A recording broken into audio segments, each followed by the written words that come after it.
बिस्मिल्लाहिर्रहमानिर्रहीम। अस्सलाम वालेकुम everyone. This is Muzaffar Riyaz from final year software engineering department.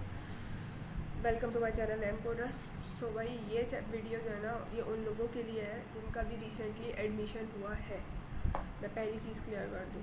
दूसरी बात, ये इस वीडियो को बनाने का पर्पस क्या है, वो ये है कि आपको कुछ टर्म से मुझे इंट्रोड्यूस करवाना है जो आप सुनेंगे अपने फर्स्ट सेमेस्टर के अंदर और आगे कमिंग सेमेस्टर में, और इसकी इन्फॉर्मेशन आपको होना बहुत लाजमी है। तो चलते हैं। सबसे पहली चीज़ कि आप मे भी कुछ लोग सुन चुके होंगे और कुछ लोग ने नहीं सुना होगा, तो सुन लें, जो कि है जीपीए। जीपीए है क्या, इसका मकसद क्या है, इसको मैंने सबसे पहले क्यों जिक्र किया। पहले ये 3 सवालों के बारे में इसका मैं आंसर कर दूँ। तो भाई जीपीए जस्ट लाइक आपकी इंटर में या मैट्रिक में जिस तरह आपकी परसेंटेज आया करती थी, यूनिवर्सिटी में आपकी जीपीए आएगी। पहली चीज़, जीपीए क्राइटेरिया क्या होता है। जीपीए क्राइटेरिया आपका ये होता है कि आपके फॉर एग्जांपल हर पेपर जो है आपका 100 मार्क्स चाहिए होता है, सही है।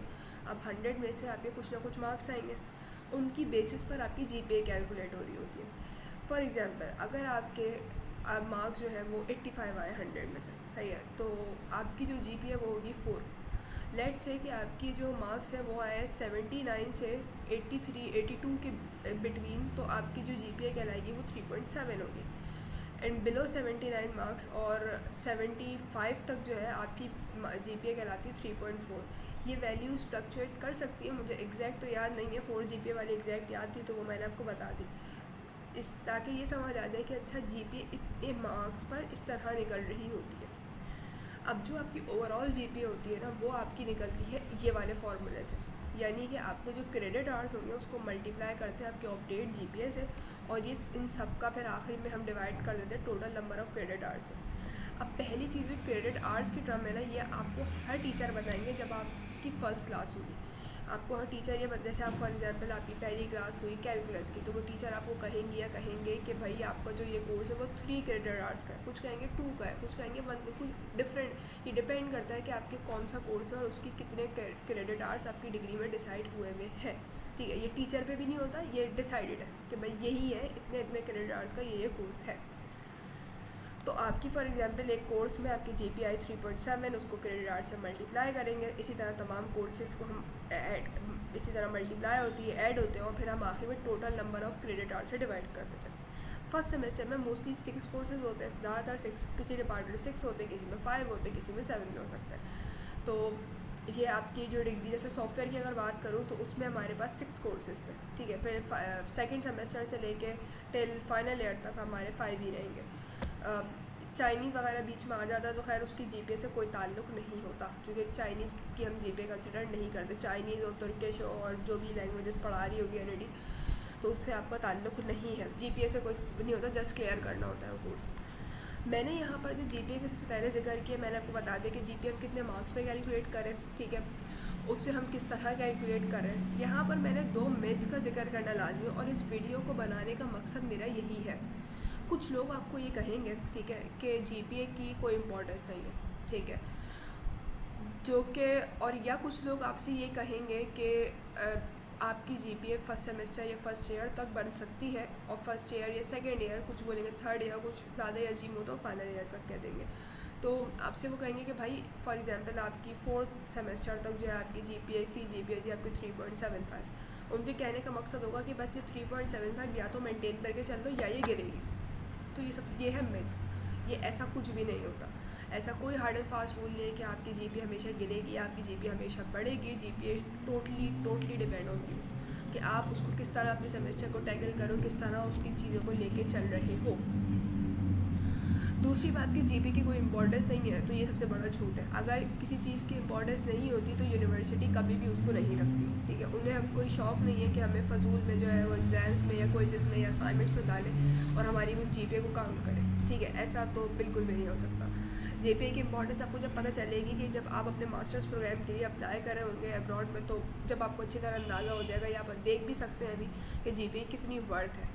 हर एक स्कॉलरशिप प्रोग्राम में आपकी जीपीए अकाउंटेबल है कि आपकी इतनी जीपीए होनी चाहिए और आपकी इस पर इतनी % आपको स्कॉलरशिप मिल जाएगी। लाइक आपकी 3.7 से अबव है तो आपको 100% फुली फंडेड स्कॉलरशिप मिल सकती है। अदरवाइज़ फिर आपका वीज़ा के इश्यूज़ आते हैं और बहुत सारे मसले मैं इसमें डिस्कस नहीं कर सकती। तो इस बात को अपने दिमाग में बिठा के चलिएगा कि भाई जीपीए की इम्पोर्टेंस तो है, ठीक है, और हमें उसको मेंटेन करके चलना है। आप इंटर्नशिप करो, आप जॉब करो, आप कुछ भी करो, ठीक है, आप स्पोर्ट्स में इन्वॉल्व हो, आप कुछ भी करो, आपको जीपीए को मेंटेन करके चलना है।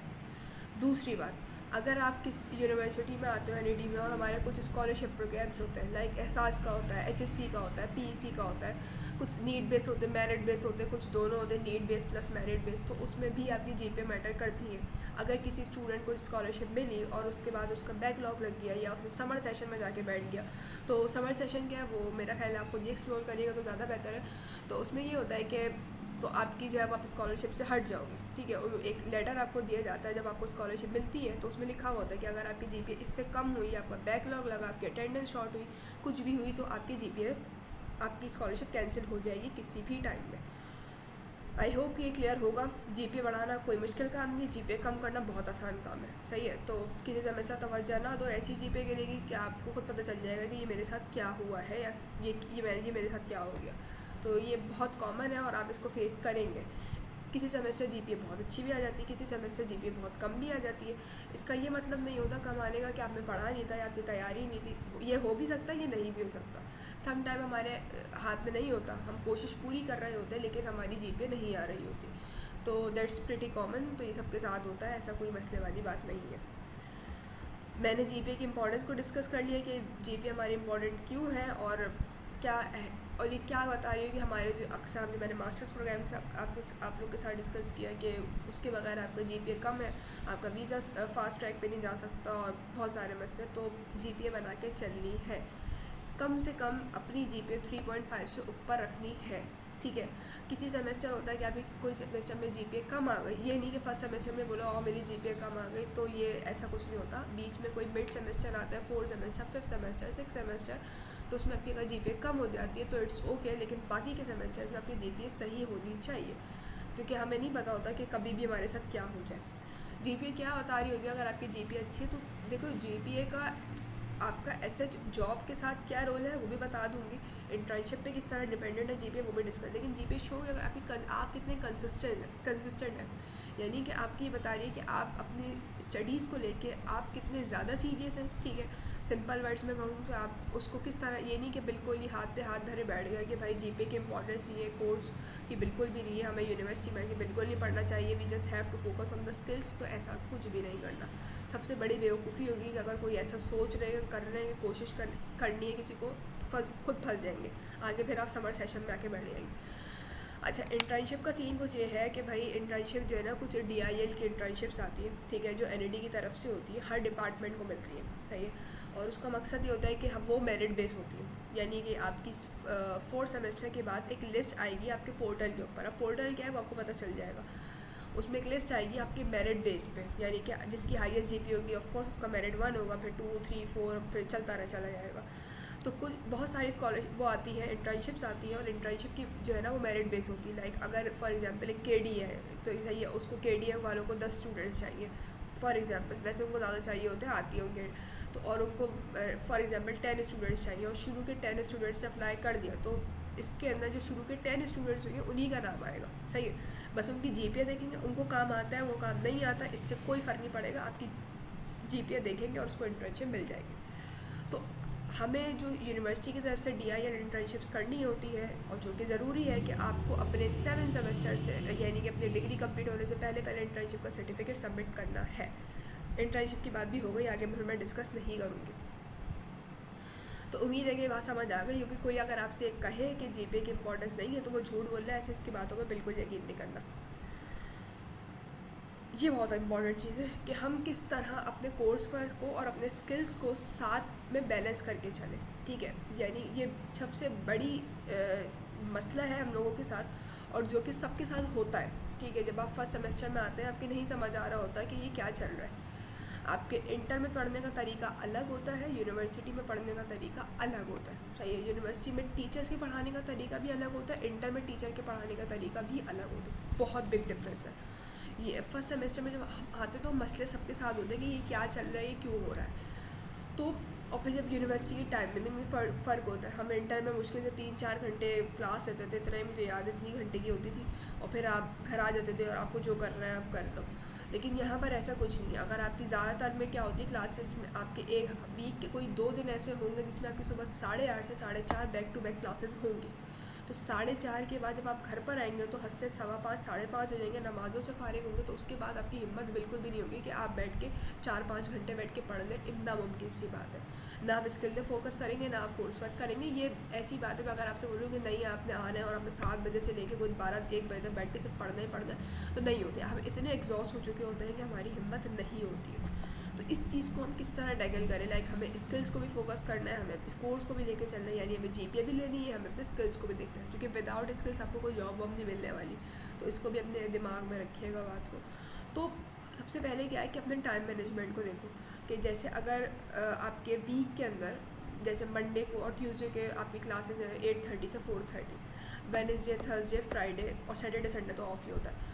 3 दिन के अंदर कोई एक दिन हो सकता है, 1 या 2 दिन आपके ऐसे हो जो हाफ डे हो और आपके उसमें प्रैक्टिकल क्लासेस हो, सही है, क्योंकि लैब्स अलग होती है, लैब के डेज़ अलग होते हैं और थ्योरी क्लासेस के डेज़ अलग होते हैं। तो या तो 3 दिन बनेंगे या 4 दिन बनेंगे, डिपेंड ऑन के आपके टाइम टेबल कैसा बना है। मुझे नहीं पता, हर डिपार्टमेंट का अलग अलग होता है। हमारे तो फर्स्ट सेमेस्टर में 2-3 दिन ही बन रहे थे, क्योंकि वो कोविड का ज़माना था तो लैब्स ऑनलाइन थी।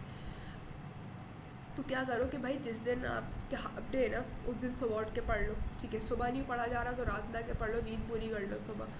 तो अपना टाइम टेबल अपने हिसाब से सेट कर लो कि भाई मुझे इस वीक में अगर ये काम मिला है और इसके कौन कौन से असाइनमेंट्स हैं, मुझे उसे कंप्लीट करना है, ठीक है। मतलब आपके पास कोई ऑप्शन नहीं है कि आप बोलो कि मैं पहले वीक में तो थोड़ा मुश्किल होगा जाने में और रूटीन सेट होने में, लेकिन सेकेंड वीक से बराए कराम आप अपना सेट हो जाना, काम करना शुरू कर देना। लाइक कोई भी असाइनमेंट मिला है, कुछ भी मिला, उसको ऑन टाइम सबमिशन दो। टीचर्स की नज़रों में बिल्कुल भी नहीं आना है। जो असाइनमेंट जिस तरह आपको दिया जाए आपने करना है, क्लास में अटेंटिव रहना है, सही है।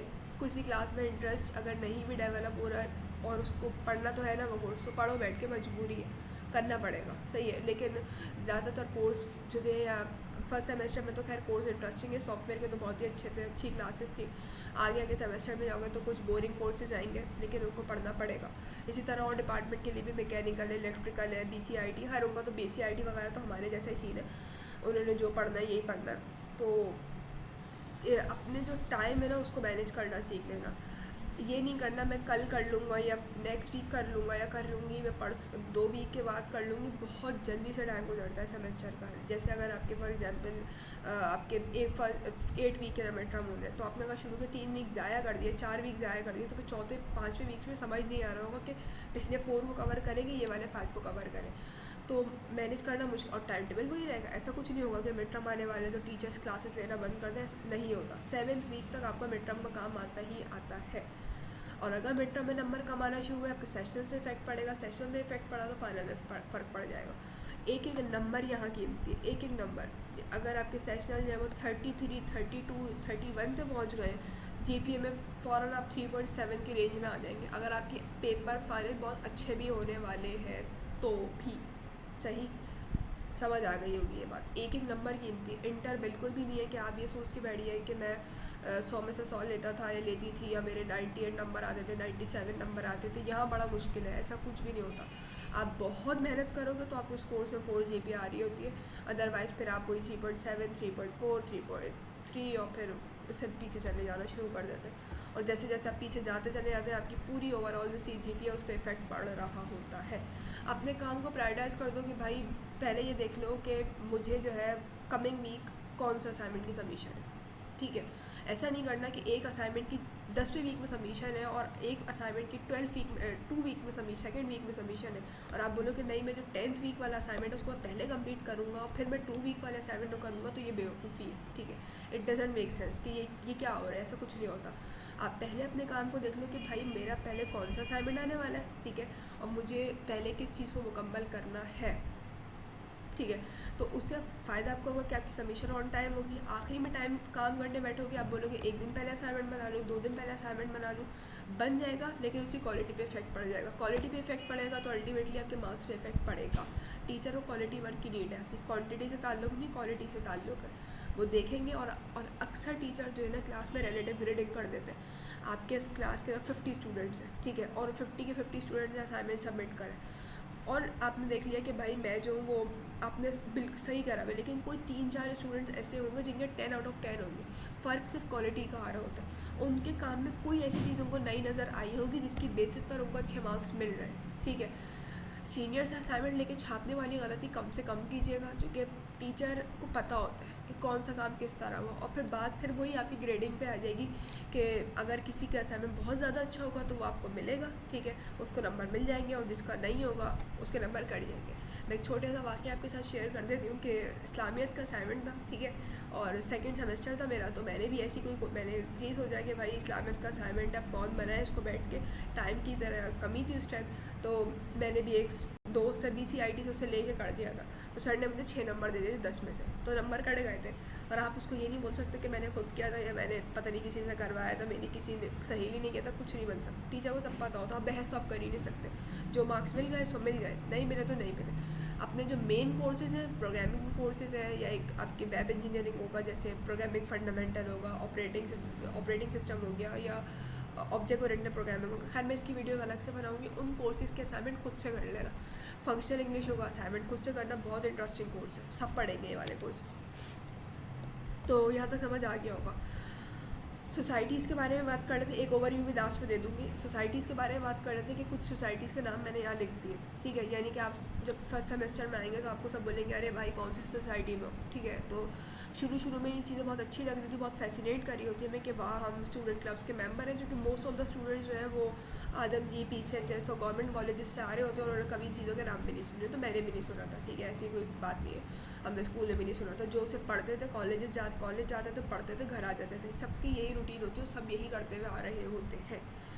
किसी को शौक नहीं होता कि हम कोई कॉलेज की किसी सोसाइटी में या डिबेटिंग में जाके इधर उधर देख लें। बहुत समझ लें कि अगर 100% में से 2% ऐसी आवाम होगी जो ये काम करती होगी कॉलेज में। अच्छा, कोई कुछ सोसाइटीज़ हैं जिनके ऐसा नहीं है कि मैं इनकी कोई मेंबर हूँ, मैं इनकी कोई प्रमोशन कर रही हूँ, ऐसा कुछ भी नहीं है। इनफैक्ट मैं इनमें से आई गेस अब तो मैं किसी का भी पार्ट नहीं हूँ। तो NSA, TNF, LPS, TLIC, IEEE, PS, सेटटेक और AI क्लब है। तो भाई इन सब का फ़ायदा क्या है और इन सबको हम ज्वाइन क्यों करें और किसे करनी चाहिए, ठीक है।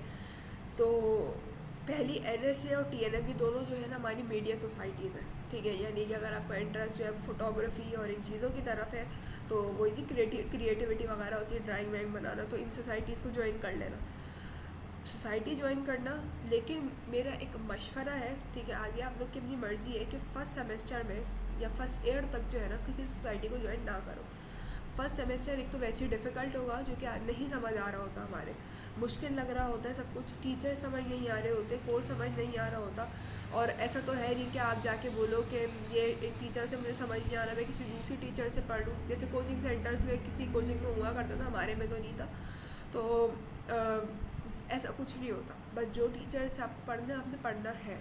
तो मैंने अक्सर डिपार्टमेंट में चीज़ देखी है कि वो बच्चे शिकायत कर रहे होते हैं कि हमें नहीं समझ आ रहा है कुछ, क्योंकि अक्सर मैकेनिकल है, उनको बहुत डिफ़िकल्ट फील्ड है वो, उसमें पता नहीं क्या क्या इन लोगों को इंडस्ट्री वर्क भी करना होता है, प्रैक्टिकल वर्क अच्छा खासा है, तो नई मुश्किल हो रही होती है। लेकिन खैर सॉफ्टवेयर में ऐसा कोई सीन नहीं है, सॉफ्टवेयर में सारे टीचर्स वगैरह जो है ना हमारे बहुत ज़्यादा कोऑपरेटिव है, ठीक है। आप लोग को जो अगर कोई सॉफ्टवेयर का स्टूडेंट वीडियो देख रहा है तो उसे तो मुश्किल नहीं होने वाली। BCIT भी तकरीबन सेम फैकल्टी है, तो वहाँ भी मसला नहीं होगा। अब बाकी इलेक्ट्रिकल देख लेना अपने, अब समझ आ गई आप, यानी कि NSA TNF जो है ना ये सारी आपकी मीडिया सोसाइटीज़ हैं, तो इनको ज्वाइन करना। IT वगैरह डिपार्टमेंट, हर एक सोसाइटीज़ में ना डिफरेंट डोमेन्स होती है। लाइक आपकी क्रिएटिविटी होगी, आपकी ग्राफिक्स होगी, आपकी कंटेंट राइटिंग होगी, और भी बहुत सारी होती है, 6-7 HR की होती है, और बहुत सारी है। तो ये सोसाइटीज़ के नाम है। अच्छा, अगर आपका ताल्लुक़, मेरा से मशवरा है, ठीक है, आपकी आगे मर्ज़ी है, अगर आपका ताल्लुक़ सॉफ्टवेयर से, BCIT से, CIS से, यानी या फिर BSAI से, या डेटा साइंस से, साइबर सिक्योरिटी से है, तो मेरा ये मशवरा है आपको कि आप इन सोसाइटीज़ के टेक्निकल डोमेन को ज्वाइन कीजिएगा, सही है, क्योंकि उससे ये होगा कि आप अपनी ही फील्ड में रहते हुए कोई ना कोई काम कर सकते हो। जैसे कि ये IEEE PES है, आपने इसकी टेक्निकल डोमेन ज्वाइन की और इनकी उस टाइम पे कोई वेबसाइट पे काम चल रहा है, तो आपको इस मौका मिल जाएगा कि आपने इनकी वेब डेवलपमेंट में या इनकी वेबसाइट बनाने में या इनकी एप्लीकेशन बनाने में आपने इनकी हेल्प करी है, ठीक है। और ऑफ कोर्स ये वेबसाइट फिर लाइव भी जाएगी, तो आप अपनी पोर्टफोलियो में ऐड कर सकते हो कि मेरी यूनिवर्सिटी की एक डिपार्टमेंटल तो खैर सॉफ्टवेयर की नहीं, इलेक्ट्रिकल की सोसाइटी, एक यूनिवर्सिटी में एक सोसाइटी थी और उसके अंदर मैंने इसमें ये वाले सेक्शन में ये काम किया था। ये सही है, लेकिन अपनी स्टडीज़ में कॉम्प्रोमाइज़ नहीं कीजिएगा। यानी ऐसा ना हो कि आपको अपनी क्लासेस की बहुत कुर्बानी देनी पड़ रही हो और आप फिर इन सोसाइटीज़ के चक्कर में जा रहे हो। आपका एक बार लेक्चर मिस हो गया, आपका कोई टेस्ट मिस हो गया, क्विज़ मिस हो गया, तो बहुत मुश्किल हो जाती है। अगर मैं अपने डिपार्टमेंट को बता देती हूँ सॉफ्टवेयर का, उसमें ये सीन है कि अगर आपका इनकेस कोई क्विज़ मिस हो जाता है या कोई टेस्ट मिस हो जाता है तो इसमें इतना मसले वाली बात नहीं होती। हमारे अल्हम्दुलिल्लाह टीचर्स बहुत कोऑपरेटिव हैं और वो टेस्ट को रीटेस्ट ले लेते हैं। लेकिन कोई जेन्युइन इशू हो, ऐसा नहीं कि आप घर पे बैठे हुए और आप बोल रहे हैं कि मैं टेस्ट मिस कर दूंगा और वो टीचर या सर या मिस जो है वो बाद में ले लेंगी, तो ये अच्छी बात नहीं है। सही है, ये मकारी है, ये झूठा है, पर है आप इसको बिल्कुल इस पर अमल नहीं कीजिएगा, ऐसा नहीं कीजिएगा। ये धोखाधड़ी पे काउंट होता है, ऐसा नहीं कीजिएगा, ठीक है। और इसके मेरा जो पर्सनल एक्सपीरियंस मेरा अच्छा रहा था। खैर मैंने बहुत कम काम किया इनके साथ, क्योंकि फिर आगे हम मसरूफ़ हो जाते हैं। मेरा एआई क्लब के साथ अच्छा एक्सपीरियंस रहा था, इनके साथ भी अच्छा एक्सपीरियंस रहा था। खैर एनएसए टीएनएफ की मैं मेंबर बिल्कुल नहीं बनी थी। एलपीएस के बारे में बात करते हैं, this is one of my favourite society. तो एलपीएस का ये है कि अगर आपका इंटरेस्ट जो है ना वो पोइट्री की तरफ है, या फिर आप मैगज़ीन में अगर आप कुछ लिखवाना वगैरह चाह रहे हैं, इस तरह का आपकी तरफ ध्यान है आपका, तो आई सजेस्ट कि आप ये एलपीएस जो है वो ज़रूर ज्वाइन करें, ठीक है। बहुत अच्छी सोसाइटी है और बहुत अच्छी मैनेजमेंट है लोगों के। खैर मैं कभी इनके जो अक्सर इनका सुखद वगैरह के कुछ प्रोग्राम्स होते हैं, वो ओपन माइक होता है कि आपने अपनी पोइट्री वगैरह आके पढ़ लो, जाविया होता है, ठीक है। तो आप बहुत अच्छी ऑडियंस होती है, बहुत अच्छी मैनेजमेंट होती है। सबसे अच्छी मैं कहूँगी कि अगर हमारी यूनिवर्सिटी में कोई सोसाइटी है तो that is LPS, to be very honest. मैं इसकी इनफैक्ट इसकी मेंबर भी नहीं हूँ, ठीक है। मैंने जो देखा मैं इसलिए आपको बता रही हूँ, मैं नहीं हूँ उसकी मेंबर। और अगर फाइनल ईयर में मुझे मौका मिला तो इंशाल्लाह मैं बन जाऊँगी। बाकी मैंने कुछ सोसाइटीज़ के नाम लिख लिए। मैं किसी को यहाँ पे क्रिटिसाइज़ नहीं करूँगी कि फ़ला अच्छी नहीं है या फ़ला बहुत नेपोटिज़म है, ऐसा कुछ नहीं बोल रही, ठीक है। आपने खुद एक्सपीरियंस करना है इस चीज़ को, लेकिन कोशिश ये करना कि फ़र्स्ट ईयर तक किसी सोसाइटी में इन्वॉल्व ना हो। सेकेंड ईयर से कर लेना, second year third year 2 years is more than enough, ठीक है। उसमें लगे रहना, कर लेना जिसको जो काम करने हो, जिस भी डोमेन में जाना हो। लेकिन जीपीए को, अपने स्किल्स को, अपने इंटर्नशिप को फर्स्ट प्रायोरिटी उसी को देना, फिर बाकी इस पे सोसाइटीज़ में इन्वॉल्व हो जाना। ऐसा नहीं है कि पूरे 4 साल जो है वो आपने किसी सोसाइटी ज्वाइन ही नहीं की और आप बोलें कि मैं जस्ट डिग्री लूँगा, जस्ट यहाँ पर अपने स्किल्स बनाऊँगा, मैं चले थोड़ा सॉफ्ट स्किल्स भी इंपॉर्टेंट होते हैं और डिफरेंट लोगों से मिलते हो, उनके डिफरेंट आइडियाज़ होते हैं, मीटिंग्स होती हैं, तो मज़ा आता है, ठीक है। मैंने यहाँ पे मेंशन करना भूल गई एक और को, एनडीएस के नाम से, एनएडी डिबेटिंग सोसाइटी, सही है। उसका ये है कि अगर आप लोग को लिंक्स चाहिए तो मुझे बता दीजिएगा, मैं फेसबुक पेज के लिंक्स वगैरह आप लोगों के साथ शेयर कर दूँगी। एनडीएस भी मैंने उनके साथ भी थोड़ा सा काम किया था, क्योंकि फिर मेरी कुछ मसरूफियात की वजह से मैंने वो छोड़ दी थी। वो भी जस्ट लाइक एलपीएस एक अच्छी सोसाइटी है, ठीक है। वो बहुत अच्छी सोसाइटी है और उसके अंदर भी है कि अगर आपका इंटरेस्ट जो है वो डिबेटिंग की तरफ है तो आप उसको ज़रूर ज्वाइन कर लो, सही है। यानी कि कोई करता हुआ आ रहा हो या जिससे नहीं भी की हो वो भी करो, वो आपको बहुत कुछ सीखने को मिलेगा, सही है। मैं जैसे कुछ मेंबर्स के वहाँ नाम भी मैं ले लेती हूँ कि एनडीएस के अंदर जहरा अरशद होती है, वो मेरी क्लास फेलो भी है और बहुत अच्छी स्टूडेंट है, बहुत टैलेंटेड स्टूडेंट है। तो आप उससे भी मिल सकते हो, उससे पूछ सकते हो एनडीएस के बारे में, जहरा अरशद से भी। तो बहुत अच्छी। और इसके अलावा एक राजी भाई गुजरे थे, उनसे मेरा कभी इंटरेक्शन नहीं हुआ, लेकिन he is one of the good guy, तो उनसे भी मिल सकते हैं, ठीक है। बहुत अच्छे एनडीएस की टीम भी काफ़ी अच्छी है, एलपीएस की टीम भी बहुत अच्छी है। तो जिनका इंटरेस्ट इस तरफ है तो वो इन सोसाइटीज़ को ज्वाइन करो फर्स्ट सेमेस्टर से, या फर्स्ट इनमें इतना बर्डन नहीं आता आप पर। कुछ ही इवेंट्स होते हैं इनके, लेकिन बहुत ही मेगा इवेंट्स होते हैं। तो एक दफ़ा रिव्यू कर लेते हैं कि मैंने आपको जीपीए के बारे में बताया कि जीपीए की बहुत ज़्यादा इंपॉर्टेंस है। मैंने आपको बताया कि क्यों इंपॉर्टेंस है इसकी, कि हमारी इंटर्नशिप की हमारी अपॉर्चुनिटीज़ जीपीए पे डिपेंड कर रही होती है, ठीक है। आगे आपको फर्दर मास्टर्स के लिए जाना है या किसी भी हायर स्टडीज़ के लिए जाना है तो आपके लिए ये बहुत ज़्यादा इंपॉर्टेंट है जीपीए। और जीपीए बढ़ाना कोई मुश्किल काम नहीं है, जीपीए को गिराना बहुत आसान काम है, ठीक है। बढ़ाना इन सेंस कि मैं आपको मिसाल दे भी दूँ, जैसे मेरी थर्ड सेमेस्टर था, मेरी थर्ड सेमेस्टर में थोड़ी सी जीपीए गिरी थी, मेरी 3.75 हो गई थी, फिर 3.75 की मेरी 4th सेमेस्टर में डायरेक्ट 4 आ गई, तो फिर मेरी GPA बढ़ के 3.8 हो गई।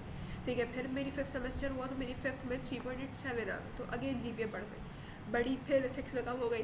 तो ग्राफ जो है वो ऊपर नीचे होता रहता है, लेकिन आपने जो है ना वो हिम्मत नहीं हारनी, अपने आखिरी दम तक लड़ो कि मैंने GPA को बढ़ाना है अपनी, और उसको अच्छे से अच्छा लेके ग्रेजुएट होना है। ठीक है, पोजीशन होल्डर का तो सीन अलग है, तो उसके बारे में तो मैं बता नहीं सकती जब मैं खुद नहीं हूँ। आपको ये भी बता दिया कि किस तरह टाइम मैनेजमेंट लेके करनी है, अपने ऊपर बर्डन नहीं डालना कि ठीक है अगर यूनिवर्सिटी में क्लासेस लेकर आ रहे हो उसको अच्छे से समझ कर आओ, अच्छे से पढ़ कर आओ। उस दिन नहीं पढ़ सकते तो किसी वीकेंड पे डे निकाल लो, निकाल के उसको कंप्लीट कर लो। एटलीस्ट उसको इतना दिमाग में बिठा लो कि तुम्हें पता हो कि अब नेक्स्ट क्लास में जब इसका लेक्चर हो गए टीचर्स के, तो आपको पता हो कि भाई मुझे लास्ट क्लास में हमने क्या पढ़ा था और अब हम क्या पढ़ रहे हैं। क्योंकि जाहिर सी बात है लेक्चर्स तो आपस में इंटरकनेक्टेड होते हैं ना, ऐसा तो नहीं होता फर्स्ट वीक टीचर ने पढ़ाया सेकंड वीक बिल्कुल ही अलग हो, थर्ड वीक बिल्कुल ही अलग हो, ऐसा नहीं हो सकता है ना, इंटरकनेक्टेड होते हैं, आपको समझ के चलना पड़ता है। यहाँ तक अगर किसी को कोई मसला हो, कोई परेशानी हो तो मुझसे कमेंट सेक्शन में पूछ लें, वरना मुझसे फेसबुक में कांटेक्ट कर लें, लिंक्डइन में कांटेक्ट कर लें। एक वीडियो में लिंक्डइन से ही बना लूँगी तो इंशाल्लाह वो भी कवर हो जाएगी। इंटर्नशिप का मैं ऑलरेडी इतना जिक्र कर चुकी हूँ, DIL की इंटर्नशिप्स होती है। अगर आप सॉफ्टवेयर के, अगर आपका इंटरेस्ट AI और मशीन लर्निंग और इस तरफ है तो हमारी यूनिवर्सिटी में NCAI लैब है और NCL लैब है, आप वहाँ भी इंटर्नशिप कर सकते हो। तो आई होप कि यहाँ तक क्लियर होगा, और मैं कोशिश करूँगी कि मैं मैकेनिकल के या इलेक्ट्रिकल के किसी सीनियर से कांटेक्ट करके और उनके साथ एक 1-to-1 मीटिंग करके एक सेशन रिकॉर्ड कर लूँ, ताकि जो हमारे ये वाली फील्ड के स्टूडेंट्स हैं उनको भी गाइडेंस मिल सके कि हम किस तरह इंटर्नशिप्स ले सकते हैं। IM के स्टूडेंट्स को भी ले लेंगे कि किस तरह हम किस तरह हम इंटर्नशिप के लिए अप्रोच करें, किसको अप्रोच करना है, कौन सी इंडस्ट्री जानी है। क्योंकि जाहिर सी बात है मुझे उसका तो एक्सपीरियंस नहीं है IM वगैरह का कि हम किस तरह करते हैं, तो मैं यकीनन आपकी इसमें मदद करूँगी। कोई मसला हो, सवाल हो तो आप मुझसे कमेंट सेक्शन में पूछ सकते हैं। तब तक के लिए अल्लाह हाफ़िज़, अपना ख्याल रखिएगा।